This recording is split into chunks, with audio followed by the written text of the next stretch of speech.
আমন্ত্রণ news 24 sports লাইটে আপনাদের সাথে আছি আমি শাহরিয়ার বাবু। চলুন দর্শক জেনে নেই আজকের খবরের বিস্তারিত রিপোর্টে। ধোনির অধীনে বদলে যাবে মুস্তাফিজ, ফিরে পাবেন নিজেকে, এমন প্রত্যাশা ছিল সবার। প্রথম 4 ম্যাচে সেই প্রত্যাশা পূরণে এগিয়ে গেছেন তিনি।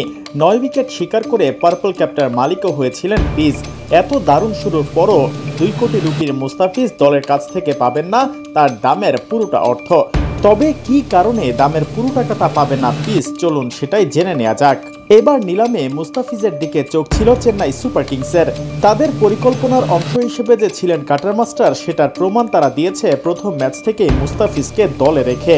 আইপিএলে সচরাচর এমন দেখা যায় না, বাংলাদেশি খেলোয়াড়দের বেঞ্চে বসেই কাটাতে হয় সময়, এরপর কেউ বাজে করলে তবেই না মিলে সুযোগ।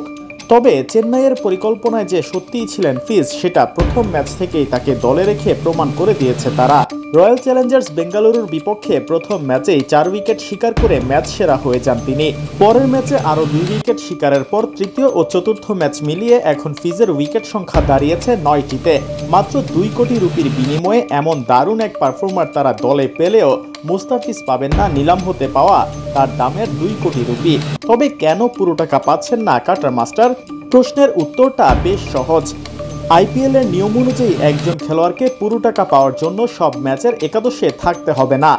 যদি আইপিএল খেলতে এসে ইনজুরির জন্য ছিটকে যায় কিংবা একাদশে সুযোগ না পেলেও দলের সঙ্গে পুরোটা মৌসুমে থাকে, তাহলে তিনি দামের পুরো টাকা পাবেন।